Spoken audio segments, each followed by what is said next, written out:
קיבלתם זימון לוועדה רפואית? כמה דברים שחשוב מאוד שתדעו. קודם כל, למי שלא יודע, ועדה רפואית זה משהו קצר מאוד, 5, 7, 10 דקות בתוך החדר.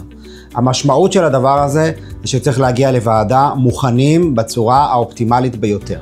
וכשאני מתכוון מוכנים, הכוונה היא קודם כל למסמכים רפואיים. אתם חייבים להגיש לוועדה לפני את כל המסמכים הרפואיים הרלוונטיים, ואם מדובר בכמה תחומים של רפואה, תגישו בכל תחום ותחום מסמכים עדכניים שנוגעים למצב שלכם.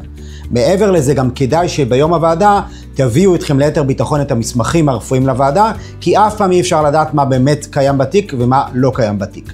זה דבר ראשון. דבר שני, מבחינת המוכנות, תגיעו מוכנים מאוד מה אתם רוצים להגיד בוועדה. חשוב מאוד לשדר בוועדה את המצב שלכם, את ההגבלות שלכם, איפה הנכות או הפגיעה מפריעה לכם בתפקוד היומיומי או בחיים בכלל. חשוב מאוד להגיע מוכנים עם דברים ממצים לגבי המצב שלכם. ומעבר לכך, בשלב הבדיקה עצמה שמתקיימת בחדר, חשוב להביא בפני הרופא את הבעיות במלוא חומרתם.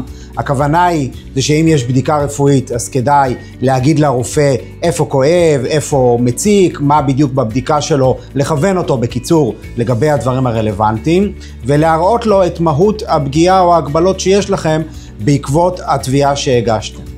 בשורה התחתונה, מאחר ומדובר בוועדה כל כך קצרה, חשוב מאוד מאוד מאוד שתגיעו בצורה הכי טובה שיש.